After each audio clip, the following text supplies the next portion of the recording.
फिर भी नहीं, कुछ होना चाहिए। एक दिन भोर में सुबह सुबह वह लोटा लेके गांव के बाहर गया। पहले तो सब लोटे लेके जाते थे, हैं?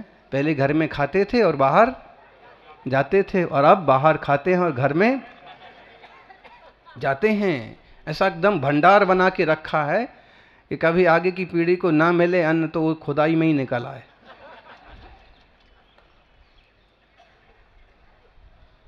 बाहर खाना तो बंद करो कम से कम।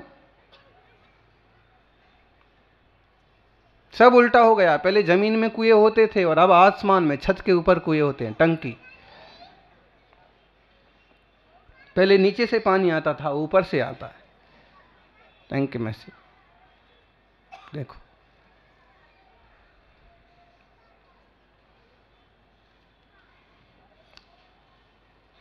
शुद्धि को गया बाहर, जल्दी जल्दी गया बाहर, वापिस आ रहा था। उसने थोड़ा, एक टूटा हुआ घर था, प्राय करके खेत से या टूटे हुए घर में से मिट्टी निकालते हुए ले आते थे हाथ धोने के लिए। उसने भी थोड़ी सी मिट्टी निकाली। मिट्टी निकाली तो क्या निकल पड़ा?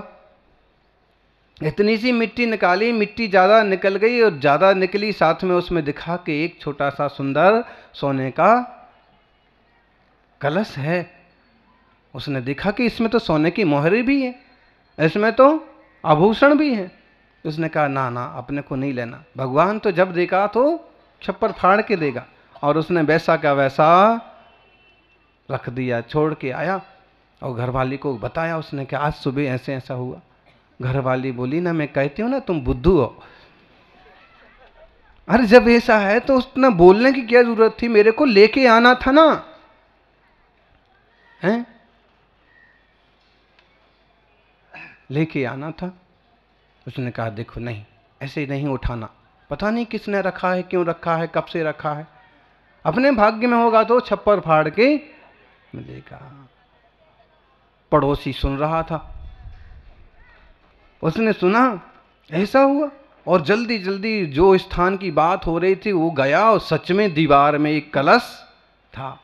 और जैसे ही खोल के देखा कि हाँ, उसने जो सुना था सोने का कलश, कलश तो है, तो यहाँ तो दिख रहा है कि बस चमक ही सोने जैसी है, सोने का तो लगता नहीं। भीतर क्या है? भीतर देखा तो उसमें बिच्छू है, ततैया है। उसने सोचा लगता है ये मुझे मारना चाहते हैं, पड़ोसी से ईर्ष्या करते हैं, इसलिए मेरे को सुना करके ऐसा बोला। उसने भी ढक दिया, अब मैं इनको मजा चखाऊंगा, अभी तो नहीं ले जाता हूं, शाम होने दो, रात होने दो, अंधेरा होने दो फिर। और जैसे ही अंधेरा हुआ, वो तो नहीं आए थे लेने को, दोनों आराम से सो रहे थे शांति से, उनको तो पता भी नहीं कि क्या होने वाला है। लेकिन पड़ोसी ने वो घड़ा निकाला और उनके घर पर छप्पर पर चढ़ गया। छप्पर होता था पहले, खप्पर का छप्पर, ऐसा। आजकल तो ये सब नकली खप्पर लगाते हैं तो जैसे ही खपरे हटाए, छप्पर हटाया, और उसने कहा ये सो रहे दोनों, अब इनके ऊपर ये सांप, बिच्छू, बर्र, ततैये डाल देंगे और इनको अब मजा आएगा। और उसने कलश उलट दिया। सांप गिरे, बिच्छू गिरे नहीं, सारा कलश उलट दिया और पटक दिया, सिर फूटेगा। लेकिन वह सब वहां तो सोने के सिक्के गिरे। जब खन खन की आवाज आई तो दोनों की नींद खुली, और जब नींद खुली उठ के देखा तो देखा कि पत्नी ने पूछा क्या हुआ, क्या हो रहा है? उसने कहा भगवान छप्पर फाड़ के दे रहा है।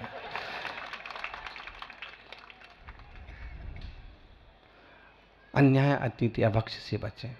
ज्ञानियों, धन लक्ष्मी न्याय नीति की होती है तो ज़्यादा काम आती है और जीवन में एक सुकून देती है, एक दान का भाव बनता है, और दान जहां जाता है उसका सदुपयोग होता है।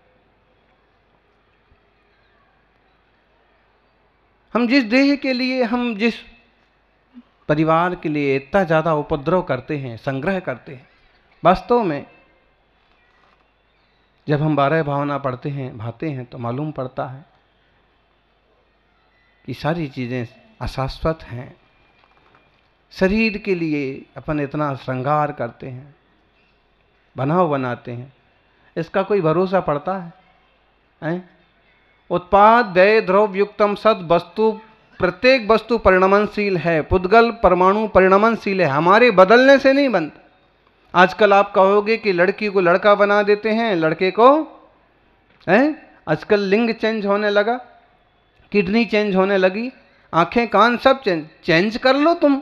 माटी है, माटी में तो तुम इधर से उधर, उधर से उधर कुछ भी चेंज कर लो, चमड़ी चेंज कर लो। लेकिन ध्यान रखना, तुम पुद्गल को तो चेंज कर सकते हो, आत्मा को चेंज नहीं कर सकते। कर्म के विपाक को चेंज नहीं कर सकते। किसी न किसी रूप में उदय आता है और भोगना पड़ता है। 12 भावना में देह के संबंध में अपन क्या पढ़ते हैं? असुचि भावना में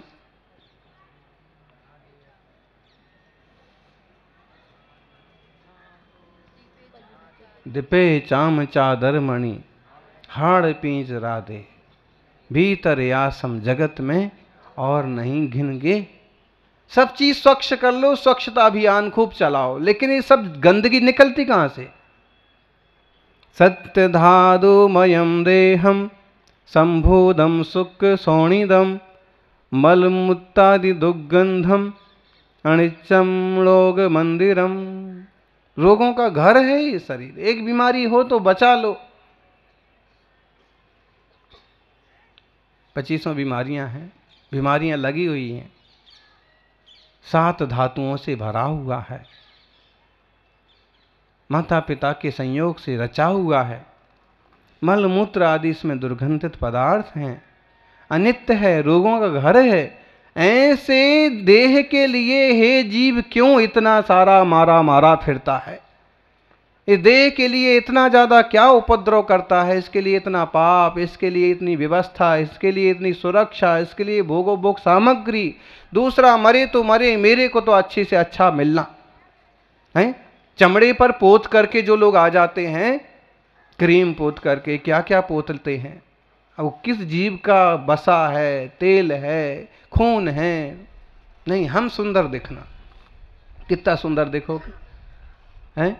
रंग के ऊपर रंग पोत दिया है, माटी के ऊपर माटी चढ़ा दी है। वास्तव में जिस देह के लिए इतना शौक श्रृंगार करते हो, यह देह हमारा नहीं है। देह अलग है, आत्मा अलग है। आत्मदृष्टि में क्या होता है? आत्मदृष्टि में अपने चैतन्य स्वभाव की पहचान होती है, परख होती है, स्थिरता होती है।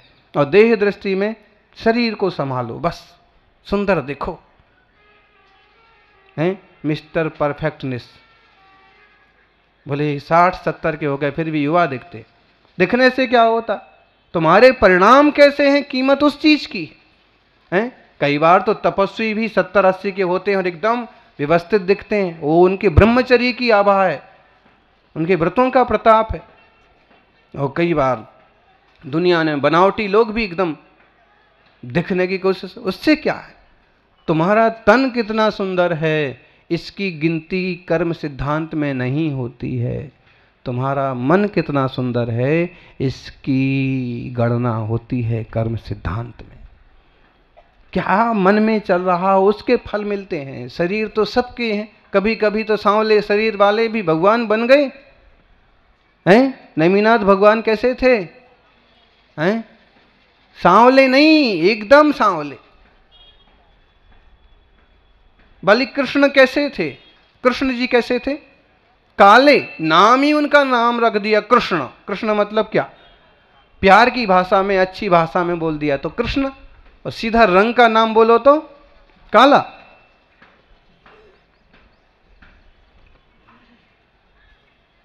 सांवरे, सांवरिया, पार्श्वनाथ, सांवरिया। सांवरिया मतलब, इसको एकदम देसी भाषा में बोलो फक्कड़ तो काला। काला बोलते हैं तो थोड़ा खराब लगता है कि भगवान को काला बोल दिया, लेकिन जो सांस्कृतिक शब्द हैं वो अच्छे लगते हैं। तो नेमिनाथ बोलो कि पार्श्वनाथ बोलो, पार्श्वनाथ के संबंध में तो आता है कि उनका वर्ण हरा था, मतलब हरा कुछ अच्छा लगता है, तो काला अच्छा नहीं लगता। भगवान के शरीर के सारे वर्ण अच्छे लगते हैं, उनकी इतनी तीव्र पुण्य प्रकृति होती है कि उनका जो वह श्याम वर्ण भी होता है। कभी कभी आप देखो ना, कोई कोई काला कपड़ा कितना अट्रैक्टिव रहता है, कोई कोई काले रंग की गाड़ी है, कोई कोई काले रंग की लाड़ी, लाड़ी नहीं,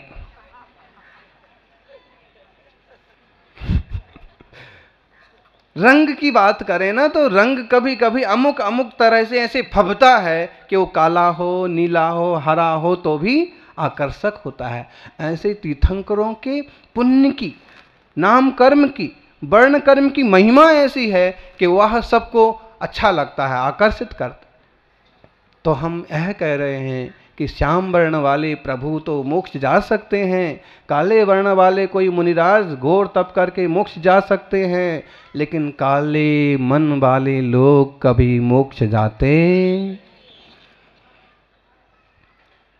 देह पर मत मरो, वो तो एकदम सांवले हैं, एकदम गंदे हैं और ऐसे हैं, ये क्या है केस लॉन्च कर रखे हैं मुनियों ने, तो ऐसे हो, कैसे दिखते, गंदे दिखते, मैल लग रहा है। नहीं, उनका मैल मत देखो, देह का मैल मत देखो, उनका पवित्र मन देखो।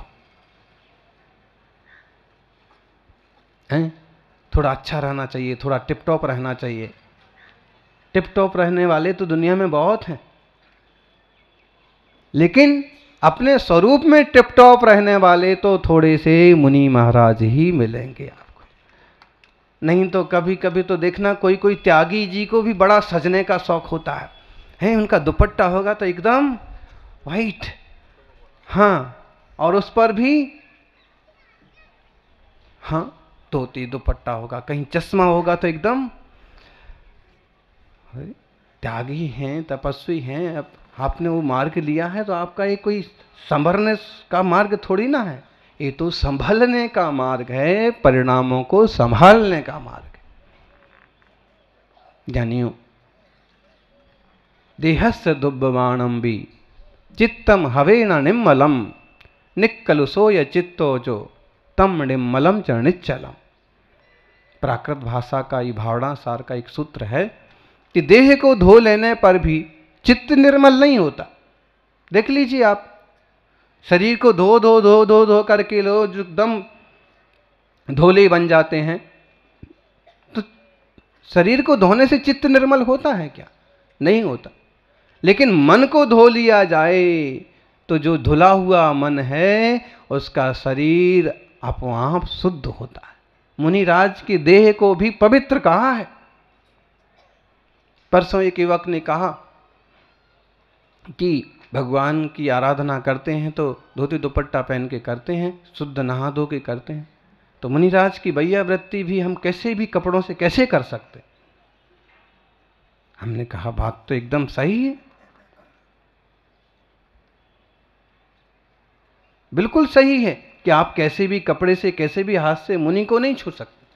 मुनिराज को भले धूल लगी हो, भले मैल लगा हो, लेकिन वो रत्नत्रय से इतने पवित्र हैं कि तुम्हारे विषय कसाय आदि वाले वस्त्र, मलमूत्र आदि वाले वस्त्र और बाजार वाला कपड़ा भी शरीर पर हो तो उनको आप स्पर्श मत करिए। आप कहोगे उनका क्या बिगड़ जाएगा? यूं शरीर का उनका कुछ बिगड़े ना बिगड़े, लेकिन ये तुम सोच के चलो कि तुम मन वचन काय तीनों से शुद्ध नहीं हो। ऐसे में जो निरंतर शुद्ध स्वरूप की आराधना में लगे हैं, उनको स्पर्श करने जैसा अभी तुम्हारा पुण्य नहीं है, या समझो कि देह नहीं है। फिर अच्छे से शुद्ध हों, कम से कम एक व्यवस्थित वस्त्र हों, श्वेत वस्त्र हों, विश्वसनीय हों कि हाँ हाँ दिन में ही पहने हैं, घर में ही पहने हैं, इससे हम मल विसर्जित भी नहीं किए हैं और ये हम गलत जगह पर भी नहीं गए हैं, तो भैया वृत्ति करो। तो देह की शुद्धता एक तरह जरूरी है, लेकिन उससे ज्यादा जरूरी है चित्त की शुद्धता, मन की शुद्धता। मन की शुद्धता ना हो तो तन की शुद्धता किस काम की। मन में ढेर सारा पाप भरा हुआ है, ढेर सारी खोटी योजनाएं हैं, कोई मतलब नहीं है। तन भी सुंदर, मन भी सुंदर, सुंदरता की हे मूर्त मुनिराज का हो, भगवान का हो, ऐसा। और इसी तरह का पुरुषार्थ श्रावक भी करते हैं। आहार को जब श्रावक के यहाँ जाते हैं ना, तो श्रावक क्या बोलता है? मन शुद्धि। कैसे बोलते हैं जरा बोल के बताना? मन शुद्धि, वचन शुद्धि, काय शुद्धि। और बुंदेलखंडी क्या बोलते हैं? मन की शुद्धि, वचन की शुद्धि, काय की शुद्धि।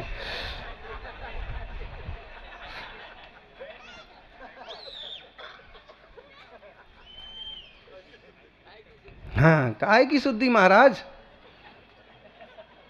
और महाराज सब शुद्ध है, सब महाराज शुद्ध हैं। तो तन की शुद्धि भी चाहिए, मन शुद्धि, वचन शुद्धि, काय शुद्धि, आहार जल शुद्ध है। अब सही कहें ना आपको, तो ये जो लोग बाहर से आते हैं ना आहार देने के लिए, अथवा जिनने चौका ही नहीं लगाया वो दूसरे चौके में जाते हैं और फिर वो बोलते हैं आहार जल शुद्ध है, वो बिल्कुल गलत बोल रहा। तो ये तुम्हारी वचन की अशुद्धि हो गई और मन की भी अशुद्धि हो गई, क्योंकि तुमको कुछ भी परफेक्ट पता नहीं है। तुम सिर्फ किसी लोभ लालच में या पुण्य कमाने के चक्कर में बस, क्योंकि तुमने तो आहार जल में वहां कुछ किया ही नहीं, तुम थे ही नहीं, तुमने तो हाथ भी नहीं लगाया। तो बताइए, ऐसे झुट्टे लोगों से आहार लेना चाहिए? देखो नहीं जी, आप मेरे से लगता है कि आप ही ऐसे कुछ करते हो ज्यादा। दो बातें हैं, एक आपका चौका है या हमारी भावना है, या हम अपने पड़ोसी के यहाँ गए हैं, उसमें आपको पता है कि हाँ जल हमारे सामने भरा है और इनके यहाँ शुद्धि बनता है, और तो ठीक है एक बार। लेकिन आपको कुछ अता पता नहीं है, दूसरी कॉलोनी से आए और जल्दी जल्दी कपड़े बदल के और बस घुसना है। कुछ तो योग संयोग या होना चाहिए, या फिर आप समझ लो कि आपकी वस्तु आपके हाथ में हो, भले बादाम के 4 दाने क्यों ना हो या 1 गिलास पानी क्यों ना हो, फिर बोलो कि जल शुद्ध है। आप उस सारे की गारंटी नहीं ले सकते। आजकल के ज़माने में जिसमें कि दूध शुद्ध मिलना कठिन मालूम पड़ रहा है और घी तो और ही कठिन मालूम पड़ रहा, फिर हम दूसरे की गारंटी नहीं ले सकते। हमारे हाथ में होगा तो कह सकते हैं हमारी वस्तु शुद्ध है, या वो हमारे परिचय का हो या हम उसके यहाँ हों।